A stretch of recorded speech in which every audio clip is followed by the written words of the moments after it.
Hello, my dear students. We started chemical coordination and integration, and in the last lecture, we discussed about hypothalamus. And in this lecture, we are going to discuss about the pituitary gland. Students, pituitary gland is a pink-colored, pea-sized gland, uh, and it's a small endocrine gland with a diameter of 1 centimeter and weight of 0.5 to 1 gram. तो ये एक बहुत ही छोटा सा gland होता है जिसका wait around 0.5 to 1 gram होता है and it is situated in the depression called as sella turcica which is present in the sphenoid bone at the base of skull. अगर इसकी लोकेशन की बात करें तो हमारी जो स्कल के अंदर जो स्फेनॉइड बोन होती है, यहाँ पे मैं आपको दिखा देता हूँ। ये देखिए यहाँ पे ये जो आपको येलोश कलर यहाँ पे दिख रहा है येलोश कलर में, दिस इज स्फेनॉइड बोन। तो इसी बोन के अंदर अ, यहाँ पे एक छोटा सा डिप्रेशन बनता है at the base of the skull. जैसा कि मैंने आपको जब हमने हाइपोथैलेमस पढ़ा था, वहाँ पे मैंने आपको बताया था हाइपोथैलेमस जो होता है वो बेसल पार्ट है डायनसेफेलॉन का which is part of fore brain. तो यहाँ पे ऑलमोस्ट यहाँ पे हाइपोथैलेमस होता है और फिर यहाँ पे नीचे ये जो यहाँ पे इस बोन के अंदर आ, एक डिप्रेशन बनता है which is called as sella turcica, और उसके अंदर ये पिट्यूटरी ग्लैंड जो है is situated. So, and it is connected with hypothalamus by the by pituitary stalk or hypophyseal stalk. और ये जो पिट्यूटरी है ये कनेक्टेड होता है हाइपोथैलेमस से थ्रू पिट्यूटरी स्टाक, और हम उसे हाइपोफाइशियल स्टाक भी कहते हैं। ये मैं आपको अभी थोड़ी देर के बाद डायग्राम में बताऊंगा। The pituitary gland has two anatomically and functionally separate lobes, the much larger anterior lobe and the smaller posterior lobe. Pituitary को हम मेनली फंक्शनली अगर हम इसे देखें तो हम इसको दो लोब्स में डिवाइड करते हैं। एक तो है एंटीरियर पिट्यूटरी लोब जिसको हम एडिनो हाइपोफाइसिस भी कहते हैं, ओके। और दूसरा हमारे पास जो है that is posterior pituitary lobe और neuro hypophysis. Both these divisions are situated close to each other, and between the two divisions there is a small and relatively avascular structure called as pares intermedia। और इन दोनों lobes के बीच में ये जो adeno hypophysis है और neuro hypophysis है, इसके बीच में एक और पार्ट हमारे पास होता है this which is called as pars intermedia और इंटरमीडिएट लोब। अगर ह्यूमन की बात करें तो जो जब फीटल ड्यूरिंग फीटल लाइफ ये पार्ट एक्टिव होता है और वहाँ पे ये एक हार्मोन सिक्रीट करता है which is called as melanocyte stimulating hormone. उसका फंक्शन मैं आपको आगे बताऊंगा। That is production of that pigment melanin in the skin and hair. But जैसे ही ये जो पर्सन है वो प्यूबर्टी अटेन करता है, एडल्टहुड तक जाता है, तो ये पार्ट जो है इसकी काफ़ी हद तक इसकी एट्रोफी हो जाती है। दैट मीन्स ये श्रिंक हो जाता है और बहुत या तो कंप्लीटली एब्सेंट होता है या फिर बहुत स्मॉल साइज इसका रह जाता है वहाँ पे। फिर आगे अगर बात करें तो हाइपोथैलेमो हाइपोफाइशियल रिलेशनशिप ये एक बहुत इम्पोर्टेंट कंसेप्ट है। मैंने आपको जब हमने हाइपोथैलेमस पढ़ा था तो वहाँ पे भी मैंने आपको बताया था कि हाइपोथैलेमस और पिट्यूटरी जो है उनके बीच में एक रिलेशनशिप है जिसको हम हाइपोथैलेमो हाइपोफाइशियल रिलेशनशिप कहते हैं। This relationship between the pituitary gland and hypothalamus is called as hypothalamo-hypophyseal relationship. Hormones secreted by hypothalamus are transported to anterior pituitary and posterior pituitary. मैंने आपको वहां पे भी बताया था कि हार्मोन्स जो हाइपोथैलेमस में बनते हैं वो दो लोब्स में जाते हैं, एक तो एडिनो हाइपोफाइसिस में भी और न्यूरो हाइपोफाइसिस में भी हाइपोथैलेमस में जो हार्मोन्स बनते हैं, बट जो मोड ऑफ ट्रांसपोर्ट है from hypothalamus to these two different lobes, that is different, वो डिफरेंट होता है। जो हार्मोन्स हाइपोथैलेमस से एंटीरियर लोब ऑफ पिट्यूटरी में जाते हैं वो ब्लड सर्कुलेशन के थ्रू जाते हैं, जो पोर्टल ब्लड वेसल्स हैं वहां पे, जिसे हम हाइपोफाइशियल पोर्टल ब्लड वेसल्स कहते हैं, ये सिस्टम कहते हैं, उसके थ्रू ये हार्मोन्स जो हैं from hypothalamus to anterior pituitary जाते हैं। और ये वो हार्मोन्स हैं जो मैंने आपको वहां पे पढ़ाए थे, जो रिलीजिंग एंड इनहिबिटिंग फैक्टर्स हैं, जो पिट्यूटरी के हार्मोन्स की सिक्रीशन को रेगुलेट करते हैं। और दूसरा, जो हाइपोथैलेमस से जो पोस्टीरियर पिट्यूटरी में जो हार्मोन्स जाते हैं वो ब्लड से नहीं जाते हैं, वो दिस एक्सोनल फ्लो के थ्रू जाते हैं, जो नर्व एंडिंग्स है वहाँ, नर्व इम्पल्सेस हैं वहाँ पे, न्यूरॉन्स हैं, उनके through with the help of different proteins जिनको हम न्यूरोफाइसिन्स भी कहते हैं, उनके थ्रू वो हाइपोथैलेमस से anterior pituitary posterior pituitary lobe तक फ्रॉम हाइपोथैलेमस जाते हैं। तो यहाँ पे मैंने आपको बताया ये जो रिलेशनशिप है between hypothalamus and pituitary gland, वो डिफरेंट मोड है हार्मोन्स फ्लो का, from hypothalamus to anterior pituitary lobe and from hypothalamus to posterior pituitary lobe. अब हम एंटीरियर पिट्यूटरी, पहले हम एंटीरियर पिट्यूटरी लोब को डिस्कस करते हैं और वहां से कौन कौन से हार्मोन्स हमारे पास सिक्रीट होते हैं, और फिर उसके बाद हम न्यूरो हाइपोफाइसिस डिस्कस करेंगे। सबसे पहले एडिनो हाइपोफाइसिस। अगर हम देखें तो एंटीरियर पिट्यूटरी लोब जो है पिट्यूटरी का, that have mainly two types of cells, एक क्रोमोफोब सेल्स हैं और दूसरे क्रोमोफिल सेल्स हैं। क्रोमोफोब सेल्स ये ऑलमोस्ट, ये दोनों सेल्स जो है 50-50% रेशियो में होते हैं वहां पे, और क्रोमोफोब सेल्स जो हैं they are non secretory cells and they are mainly precursors of chromophil cells. तो ये क्रोमोफोब सेल्स जो है ये सिक्रीशन नहीं करते हैं किसी भी केमिकल की, actually these are precursors for these chromophil cells. जो सिक्रीटरी सेल्स हैं वहां पे पिट्यूटरी एंटीरियर पिट्यूटरी लोब में, वो मेनली दीज क्रोमोफिल सेल्स हैं। तो chromophil cells depending upon the type of the hormone or which hormone they secrete, they are of various types। जैसे पहले जो सेल्स, जो ये क्रोमोफिल सेल्स हैं, these are somatotrophs। somatotrophs are those cells which secrete growth hormone। Okay, फिर हमारे पास दूसरे जो ये सेल्स हैं, these are corticotrophs। corticotrophs are those cells which secrete adrenocorticotropic hormone। फिर हमारे पास थायरोट्रॉप्स हैं। Thyrotropes are those cells which secrete thyroid stimulating hormone। फिर gonadotropes are those cells which secrete follicle stimulating hormone and luteinizing hormone. जो gonadotropins जो होते हैं हमारे पास, that is FSH and LH, वो ये गोनाडोट्रॉप्स जो सेल्स हैं वो सिक्रीट करते हैं।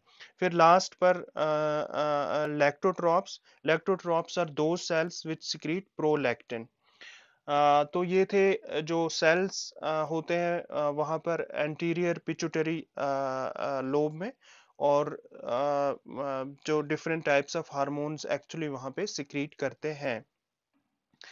फिर मैंने आपको बताया था कि हाइपोथैलेमस से जो हार्मोन्स आते हैं टू द पिट्यूटरी लोब, उन्हें हम न्यूरो हार्मोन्स भी कहते हैं। ये मैं आपको अभी जब हम पिट्यूटरी के हार्मोन्स पढ़ेंगे वहां पे भी मैं आपको बताऊंगा दो ऐसे हार्मोन्स हैं एक्चुअली हमारे पास जो हाइपोथैलेमस से जाते हैं to the posterior pituitary lobe, वहाँ पे टेम्परेरीली स्टोर किए जाते हैं in the posterior pituitary lobe, और जब भी बॉडी में उनकी ज़रूरत पड़ती है तो हाइपोथैलेमस से स्टिमुलस आता है और वो एंटीरियर पिट्यूटरी लोब के अंदर जो वो नर्व एंडिंग्स है उससे ब्लड के अंदर रिलीज की जाती हैं। फिर हार्मोन्स पे आते हैं जो एंटीरियर पिट्यूटरी लोब या एडिनो हाइपोफिसाइसिस सिक्रीट करते हैं। सबसे पहले जो हार्मोन है दैट इज ग्रोथ हार्मोन, और also which is also called as somatotropic hormone और STH भी यूज कर सकते हो आप। दूसरा हार्मोन जो है that is thyroid stimulating hormone और TSH और thyrotropic hormone. Third hormone is adrenocorticotropic hormone. Fourth hormone is follicle stimulating hormone. Fifth hormone is luteinizing hormone or interstitial cell stimulating hormone. Sixth is prolactin. तो ये हमारे पास कुछ hormones हैं जो anterior pituitary lobe और adeno hypophysis से secrete होते हैं। Growth hormone, thyroid stimulating hormone, adrenocorticotropic hormone, follicle stimulating hormone and prolactin. अब हम थोड़ा थोड़ा इन जो हार्मोन्स हैं इनके बारे में बात कर लेते हैं, इनके फंक्शंस के बारे में बात कर लेते हैं। सबसे पहले जो है दैट इज ग्रोथ हार्मोन। मैंने आपको पहले ही बताया वहाँ पे जो सोमैटोट्रॉप्स सेल्स होते हैं एंटीरियर पिट्यूटरी लोब के अंदर, वो ये हार्मोन सिक्रीट करते हैं। It is growth hormone is protein in nature which is having around 191 amino acid polypeptide chain होती है वहाँ पे। और ग्रोथ हार्मोन के अगर फंक्शंस की बात करें, growth hormone is mainly responsible for general growth of the body. तो बॉडी में जो ओवरऑल जो जनरल ग्रोथ होती है बॉडी में, वो responsible, growth hormone is responsible for that. Mainly दो फैक्टर्स की वजह से growth hormone regulates growth in the body.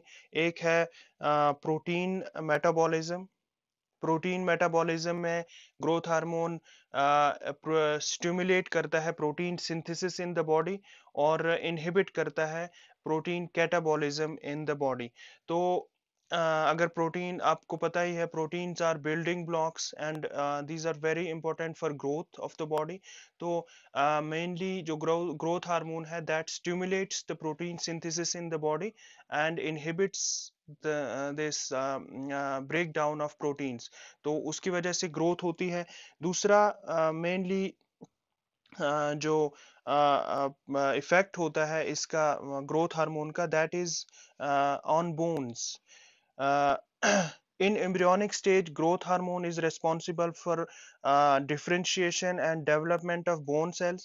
जब embryonic development हो रही होती है तो वहाँ पे जो bone cells की differentiation होती है और डेवलपमेंट, तो वो भी इसी ग्रोथ हार्मोन के अंडर होती है। और दूसरा जब लेटर स्टेज होती है डेवलपमेंट की, तो वहाँ पे ग्रोथ हार्मोन जो ओवरऑल ग्रोथ है स्केलेटन की उसको प्रमोट करता है। It increases both length as well as thickness of the bones. यहाँ पे एक इम्पोर्टेंट कंसेप्ट है, that is growth hormone increases the length of bones until epiphysis fuses with the shaft, which occurs at the time of puberty. After epiphyseal fusion, length of the bones cannot be increased. However, it stimulates the osteoblasts strongly, so the bone continues to grow in thickness throughout the life. Particularly, the membranous bones such as jaw bone and the skull bone become thicker under the influence of growth hormone. यहाँ पे एक important concept है ये हमारे पास। यहाँ पे मैं आपको बोन का स्ट्रक्चर थोड़ा सा बता देता हूँ। यहाँ पे ये जो एंड्स पे जो पार्ट होता है बोन्स का एट द एंड्स, उसको हम एपिफाइसिस कहते हैं। और ये जो बीच में ये वाला पार्ट है, this is called as shaft, और इसको हम डायाफाइसिस भी कहते हैं। एक्चुअली जब टिल प्यूबर्टी, जब जब प्यूबर्टी तक जो ग्रोथ होती है, वो ये बीच में ये जो हमारे पास एपिफाइसियल प्लेट होती है between this epiphysis and this shaft of the bone, और puberty तक ये shaft जो है it is not fused with this epiphysis, बीच में ये epiphyseal plate होती है हमारे पास। और तब तक जब तक ये फ्यूज नहीं हो जाते हैं तब तक ये ग्रोथ कंटिन्यूस रहती है। मैं यहाँ पे आपको लेंथ ऑफ बोन की बात कर रहा हूँ। जब तक ये एपिफाइसिस प्लेट, या यहाँ पे इस साइड में आप देखिए ये जो एपिफाइसियल प्लेट होती है, जब तक ये बीच में होती है between this epiphysis and shaft, तो ये बोन की लेंथ वाइज ग्रोथ होती रहती है। बट प्यूबर्टी के बाद सॉरी प्यूबर प्यूबर्टी के बाद क्या होता है, this shaft is fused with this epiphysis, और जब ये फ्यूज हो जाते हैं तब जो फर्दर ग्रोथ जो है बोन की, as far as length is concern, that stops. और ये जो ग्रोथ होती है बोन की, that is under the influence of this growth hormone. और फिर उसके बाद भी, जब प्यूबर्टी के बाद भी बोन की ग्रोथ होती रहती है, but that is in thickness, length की जो ग्रोथ है that is up to puberty. तो अगर हाइट की बात करें, जो हमारी हाइट इंक्रीज होती है due to increase in the size of that bone skeleton of limbs and जो ये जो एक्सियल स्केलेटन में जो बोन्स हैं, but these stops this stops this process of growth of bone as far as length is concerned stops at the after puberty। तो मैंने आपको बताया जो ग्रोथ हार्मोन जो mainly growth is which is responsible for overall growth of the body, और ये mainly दो चीज़ों से करता है, एक प्रोटीन सिंथेसिस स्टिमुलेट करता है, और दूसरा जो बोन्स पे ये एक्ट करता है, specially on the bones of limbs. फिर कुछ और फंक्शंस भी ग्रोथ हार्मोन्स के हैं जो हम आगे दूसरे लेक्चर्स में डिस्कस करेंगे। फिर जो दूसरा हार्मोन है that is secreted from anterior pituitary lobe, and it is secreted by thyrotropes, जो दूसरे टाइप्स ऑफ सेल्स हैं, and it is thyroid stimulating hormone RTSH. This hormone is responsible for growth of thyroid gland, and it controls the secretion of thyroid hormones. Thyroid gland एक अलग से endocrine gland है, जो हमें आगे जो coming lectures हैं उनमें डिस्कस करना है। यहाँ पे आप इतना जान लीजिए कि थायराइड स्टिमुलेटिंग हार्मोन जो है, जो एंटीरियर पिट्यूटरी लोब से आता है, वो एक्ट करता है इस थायराइड ग्लैंड पर, और उसकी हार्मोन्स की जो सिक्रीशन है उसको रेगुलेट करता है। थर्ड जो हमारे पास हार्मोन है दैट इज एड्रीनोकॉर्टिकोट्रॉपिक हार्मोन, और ये मैंने आपको बताया this is secreted by these corticotropes of this anterior pituitary lobe. और adrenocorticotropic hormone is responsible for growth of adrenal cortex, जो एक और एंडोक्राइन ग्लैंड है हमारे पास, एड्रेनल कॉर्टेक्स, एड्रेनल ग्लैंड्स, उसके फिर कॉर्टेक्स और मेड्यूला पार्ट्स होते हैं। But this adrenocorticotropic hormone acts on the adrenal cortex and regulates the secretion of glucocorticoids from adrenal cortex. ये adrenal cortex gland जो है ये भी हमें आगे डिटेल में पढ़ना है। तो ये यहाँ तक थे हमारे पास जो ये तीन हार्मोन है मैंने आपके साथ डिस्कस किए, growth hormone, thyroid stimulating hormone and adrenocorticotropic hormone. Fourth जो हमारे पास हार्मोन है that is these fourth type जो है दैट इज गोनेडोट्रोपिन्स, और गोनेडोट्रोपिन्स में हमारे पास दो हार्मोन्स आते हैं, एक है फॉलिकल स्टिमुलेटिंग हार्मोन और दूसरा है luteinizing hormone. Follicle stimulating follicle stimulating hormone acts mainly on the gonads। जो गोनाड्स हैं जैसे टेस्टिस हैं मेल के अंदर और ओवरीज हैं फीमेल के अंदर। इन in males FSH acts along with testosterone and accelerates the process of spermatogenesis। तो यहाँ पे मेल के अंदर जो FSH का मेन रोल है that is the process of to regulate this process of spermatogenesis. And in females के अंदर FSH का क्या रोल होता है? It causes development of graafian follicles from primordial follicle. तो जैसा कि आप जानते भी होंगे कि after puberty that menstrual cycle or ovarian cycle starts in females, और during each cycle वो उसके ओवरी के अंदर जो फॉलिकल्स हैं वो डेवलप होके हर मंथ एक एग जो है वो ओवम एग या ओवम वो रिलीज होता है। तो उस फॉलिकल्स की डेवलपमेंट को कंट्रोल करता है this follicle stimulating hormone in females. And it also controls the secretion of these sex hormones such as estrogen in females। फिर दूसरा जो गोनाडोट्रोपिन है दैट इज ल्यूटिनाइजिंग हार्मोन। और ल्यूटिनाइजिंग हार्मोन का मैंने आपको बताया भी था कि it is also called as interstitial cell stimulating hormone in mails.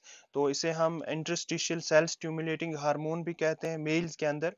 And it in males it stimulates the interstitial cells of Leydig. जो इंपॉर्टेंट सेल्स हैं लेडिग सेल्स जो टेस्टिस के अंदर होते हैं उनको ये स्टिमुलेट करता है टू प्रोड्यूस और secrete this male hormone testosterone. Females के अंदर अगर ल्यूटिनाइजिंग हार्मोन के एक्शन की बात करें तो it causes maturation of vesicular follicle into Graafian follicle along with follicle stimulating hormone. तो वो जो मैंने आपको अभी बताया था जब हम फॉलिकल स्टिमुलेटिंग हार्मोन डिस्कस कर रहे थे, फॉलिकल की डेवलपमेंट में एक बहुत इंपॉर्टेंट रोल प्ले करता है in combination with follicle stimulating hormone. फिर दूसरा है जो सेक्स हार्मोन सिक्रीट होते हैं उनको भी किसी हद तक कंट्रोल करता है and is also responsible for ovulation. Ovulation is the release of egg from the ovary. जो फॉलिकल से जो ओवम रिलीज होता है in the midst of that ovarian cycle और मेंस्ट्रुअल साइकिल, वो भी इसी ल्यूटिनाइजिंग हार्मोन के अंडर होती है। And it is also responsible for formation of corpus luteum. और जब उस फॉलिकल से एग रिलीज हो जाता है तो वो follicle gets converted into another important structure which is called as corpus luteum. तो उसके फंक्शंस को भी रेगुलेट यही ल्यूटिनाइजिंग हार्मोन करता है। तो ये थे gonadotropins which are secreted from anterior pituitary lobe, that is follicle stimulating hormone and luteinizing hormone. फिर हमारे पास लास्ट जो है जो एंटीरियर पिट्यूटरी लोब हार्मोन है that is prolactin. Prolactin is the single chain of polypeptides polypeptide single chain polypeptide होता है with 199 amino acids.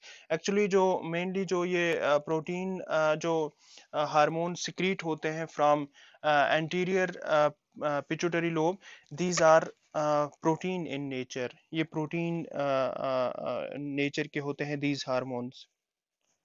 आप जानते ही होंगे हार्मोन्स आर केमिकली वो डिफरेंट नेचर के होते हैं। तो जो पिट्यूटरी हार्मोन्स जो हैं they are mainly protein in nature. तो प्रोलैक्टिन की अगर बात करें तो it is necessary for final preparation of mammary glands for the production and secretion of milk. तो मिल्क प्रोडक्शन जो एक बहुत ही इम्पोर्टेंट प्रोसेस है in in reproduction, that is feeding of that infant after birth, जिसे हम technically lactation भी कहते हैं। उसके लिए जो मेमरी ग्लैंड्स हैं उनको प्रिपेयर करना for the production of milk, that is under the control of this this hormone from anterior pituitary lobe, that is prolactin.